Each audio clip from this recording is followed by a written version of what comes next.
Сериозниот настан кој што вчера се случи пред седиштето на СДСМ во Карпош можеше да предизвика уште поголеми последици. Во моментот на експлозијата внатре во седиштето на СДСМ во Карпош имаше состанок на локалниот клуб на Социјалдемократската младина на Македонија, на кој што присуствува околу 30 на млади, од кој едниот од младите влегол непосредно пред експлозијата на бомбата. Чиста среќа е што се сите живи, здрави и неповредени. Социјалдемократскиот сојуз на Македонија најостро го осудува ваквиот бомбашки чин, бомбашки напад и при тоа повикува МВР што побрзо и поефикасно и поефективно да го расветли случајот и да ги пронајде сторителите.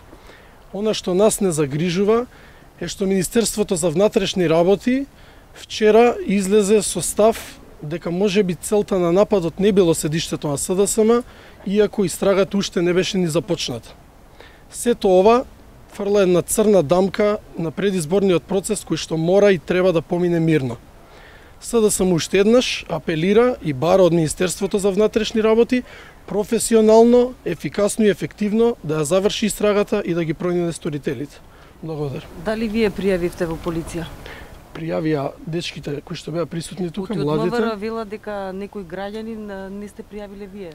Не, пријавено е тука од наша страна. Од наша страна. Дури вела дека не сте ги ни пријавиле ни возилата дека ви се оштетени? Пријавени се возилата, имаше увид кој што траеше грубо од прилика околу 2 часа. Возилата беа тука, младите кои што бевме тука, бевме исто присутни во тек на истрагата. Така да возилата се направени, извршен увид врз возилата и дополнително возилата ќе бидат пратени дополнително во полиција на дополнителна истрага. Дали вие толку се сомневате дека е експлозивната направа насочена кон вас или се зборува дека била префирма? Ние воопшто не сакаме да кажеме во што и како се сомневаме и затоа оставаме на Министерството за внатрешни работи, кое што е надлежно во овој случај, да го разоткрие случајот и што побрзо да ги пронајде сторителите, баш од причина да нема повеќе шпекулации и да знаеме кој што сторил и зошто го сторил тоа што го сторил. Колку возила се оштетени? Оштетени се околу 6 возила. Колка е материјалната штета првично? Не можам да кажам колка е првичната материјална штета, тоа допрва денес треба да се утврди. И како што реков, возилата дополнително повторно ќе бидат однесени во полиција на проценка. А со оглед на тоа што бевте блиску до експлозијата, излезе некој да разговара со минувачите низдржи?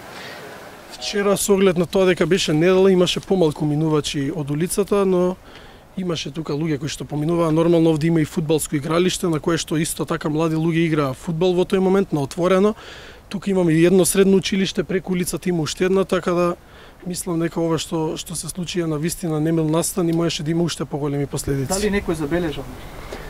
Се уште не сакам да шпекулирам и би оставил тоа Министерството за внатрешни работи да се утврди и да пронајде дали има и сведоци, дали има очевидци. Од изутринава нема никакви нови информации од МВР? Нема се уште, чекаме.